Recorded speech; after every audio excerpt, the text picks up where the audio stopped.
देखिए, दुनिया के लगभग 99% लोग ना अपनी जिंदगी का स्टीयरिंग व्हील बाहरी दुनिया के हाथ में दे देते हैं।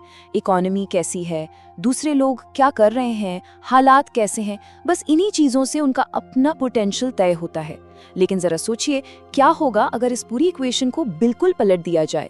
क्या होगा अगर इंटरनल प्रोग्रामिंग यानी हमारे अंदर का ब्लूप्रिंट बाहरी दुनिया को डिक्टेट करने लगे?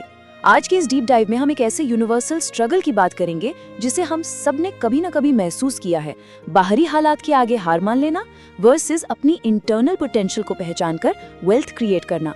हम सोर्स मटेरियल की मदद से इस पूरे सफर को डिकोड करेंगे और हाँ, इन मेटाफिजिकल कॉन्सेप्ट्स को हम बिल्कुल एक लॉजिकल और प्रैक्टिकल तरीके से समझेंगे। तो चलिए सीधे शुरू करते हैं। इस वेल्थ क्रिएशन के कॉन्सेप्ट को स्टेप बाय स्टेप डीमिस्टिफाई करने के लिए हमारे पास ये क्लियर एजेंडा है। पहला, द इनर वेल्थ शिफ्ट।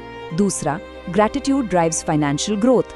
तीसरा, एक्शन ओवर पैसिव विजुअलाइजेशन।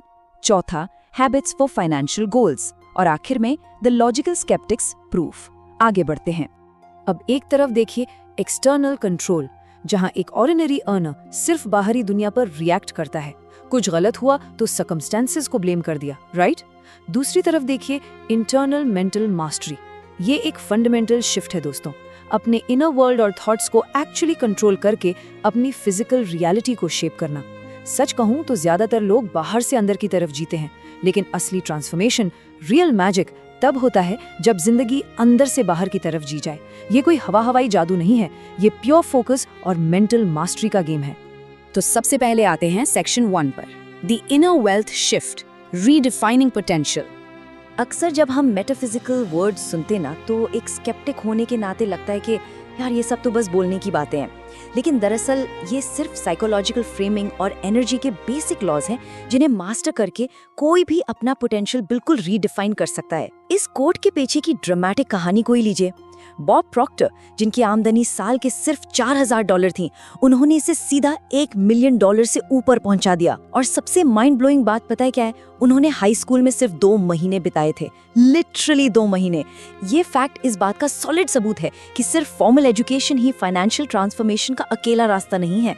जब इंटरनल लिमिटेशंस टूटती है ना, तो एक क्वांटम लीप लेना बिल्कुल 100% मुमकिन हो जाता है। चलिए इसे एक सिंपल इलेक्ट्रिकल एनालॉजी से समझते हैं। किसी भी इलेक्ट्रिशियन से पूछिए, वो बताएगा कि करंट हमेशा हायर पोटेंशियल से लोअर पोटेंशियल की तरफ फ्लो करता है। हमारी फिजिकल रियलिटी बिल्कुल एक लाइट बल्ब की तरह है और हमारा थॉट और पोटेंशियल उसका पावर सोर्स है। अगर हम बस बैठकर लाइट बल्ब को देखते रहेंगे तो क्या रोशनी बढ़ेगी? बिल्कुल नहीं। हमें पावर सोर्स पर काम करना पड़ता है, यानी अपने माइंड की पावर को पहले सेट करना होगा।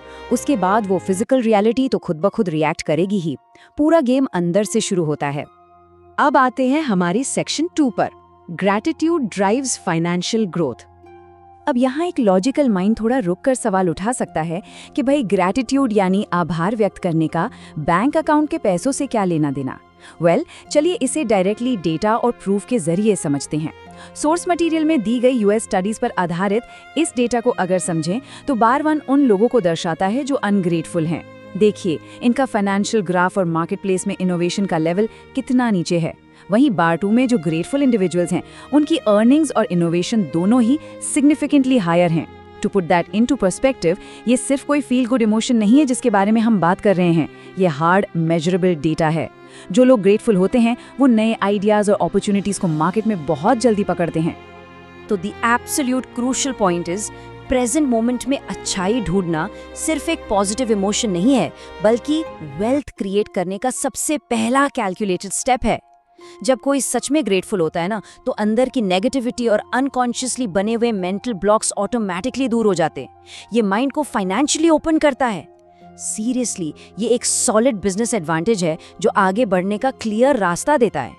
चलिए आगे बढ़ते हैं सेक्शन 3 की तरफ, एक्शन ओवर पैसिव विजुअलाइजेशन।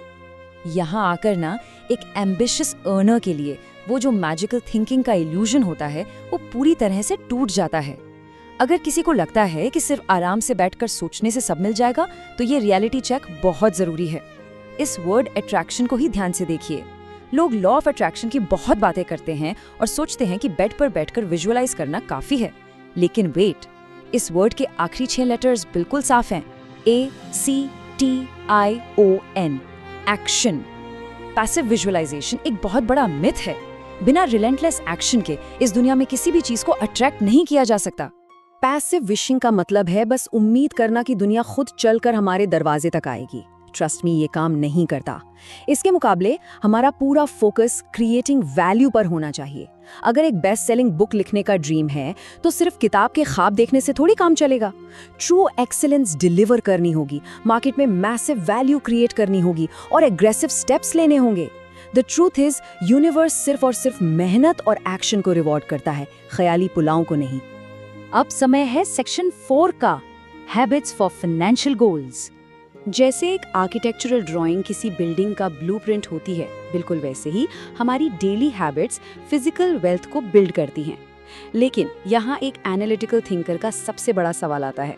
एक स्केप्टिक आखिर इस मेटाफिजिकल फिलॉसफी को डेली लाइफ में लॉजिकली कैसे अप्लाई करे? और ये सवाल बिल्कुल जायज भी है। कोई भी फिलॉसफी तब तक बेकार है जब तक उसके कॉन्क्रीट एक्शनेबल स्टेप्स ना हो। तो आइए वो प्रैक्टिकल रोड मैप देखते हैं। ये रहे वो 4 क्लियर एक्शनेबल स्टेप्स। पूरा गेम यहीं पर है। पहला, डिफाइन एग्जैक्ट वेल्थ। वेल्थ का एग्जैक्ट मतलब क्या है? फिगर्स में इसे डिफाइन करना जरूरी है। दूसरा, calculate the lifestyle cost. Ideal lifestyle को मेंटेन करने का एक्चुअली एग्जैक्ट कॉस्ट कितना है? हवा में तीर नहीं चलाना चाहिए, एक एक पैसे का हिसाब होना चाहिए। तीसरा, विजुअलाइज डेली। उस डिफाइंड गोल को हर रोज अपने माइंड में क्रिस्टल क्लियर करना। और चौथा, टेक इमीडिएट एक्शन। मौका मिलते ही तुरंत बिना सोचे एक्शन लेना। बिना एग्जैक्ट हिसाब और ब्लूप्रिंट के आइडियल रियलिटी कभी बिल्ड नहीं की जा सकती। और हाँ, इस मोमेंटम को लंबे समय तक मेंटेन करने के लिए कुछ एसेंशियल इनर शिफ्ट्स भी चाहिए। ग्रैटिट्यूड पर फोकस करना, डर के बावजूद एक्शन लेना, क्योंकि फ्रैंकली अनसर्टेनिटी तो हमेशा रहेगी।